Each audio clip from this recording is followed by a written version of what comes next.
To the court, Master Hakam Hussain Khader of grade 5 to read for us an important letter. அன்புள்ள bike ஓட்டும் தம்பிக்கு ஒரு மடல். இக்கடிதம் உன் கையில் கிடைக்கும் போதும் நீ உயிரோடு இருப்பாய் என்ற நம்பிக்கை எனக்கு உண்டு. இல்லை என்றால் சில வேளை வைத்தியசாலை கட்டிலில் கூட படித்துக் கொண்டிருக்கலாம். பைக் ஓடுவது ஒன்றும் சாகசம் கிடையாது. நீயாக ஒன்றும் செய்ய தேவையில்லை. முழுக்க முழுக்க அதுவாக ஓடும். முன்னே வருவது மாடா, ஆடா, காரா, பைக்கா, இல்லை மனிதனா என்பது கூட அதற்கு தெரியாதோ. சில வேளை இஸ்ராயீலாகவோ எமனாகவோ கூட இருக்கலாம். யாருக்கு தெரியும்? அதுபோல் தன்மேல் ஏறி இருப்பதோ எருமையா இல்லை கட்டிலம் பையனா என்பது கூட பைக் அதற்கு தெரியாது. பைக் டிசைன் அப்படி. நீ வேகமாக ஓட்டுவதால் ஒன்றும் ஆகிவிடப் போவதில்லை என்பதை புரிந்து கொள்ள இன்னும் சில வருடங்கள் உனக்கு எடுக்கலாம். ஆனால் அதற்கு முதலில் சில வேளை ஒரு விபத்தில் உன் உயிரை பறித்து விடலாம் அல்லது நிரந்தர நோயாளியாக மாற்றிவிடலாம். இறைவன் உண்மை காப்பானாக. சில வேளை நிலையில் ஒரு தப்புதல் உனக்கு ஒரு பாடமாக அமையலாம். ஆனால் ஒன்று மட்டும் உண்மை, அது சில வேளை உனக்கு தெரியாமல் இருக்கலாம்.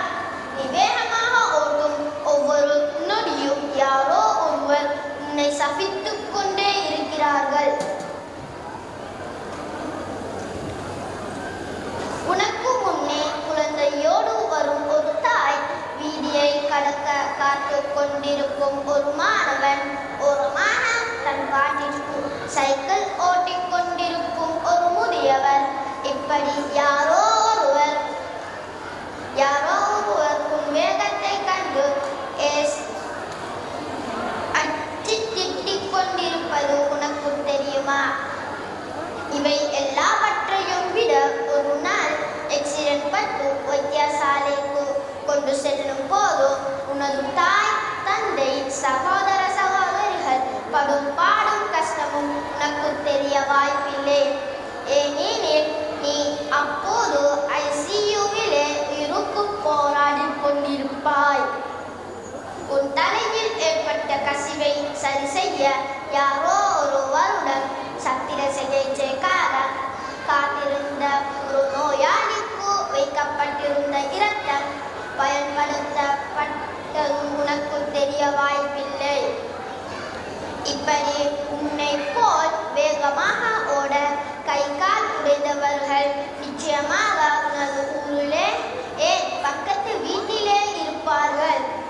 அதற்கு அடுத்த முறை பைக்கில் ஏறும் போது கட்டாயம் இவற்றை ஒரு முறை நினைத்துப்பார். அல்லாஹ் எமக்கு அளித்துள்ள இந்த வாழ்வு அழகாக வாழ்வதற்கே என்று மற்றவர்களையும் கஷ்டப்படுத்தி அவர்களின் சாபத்தை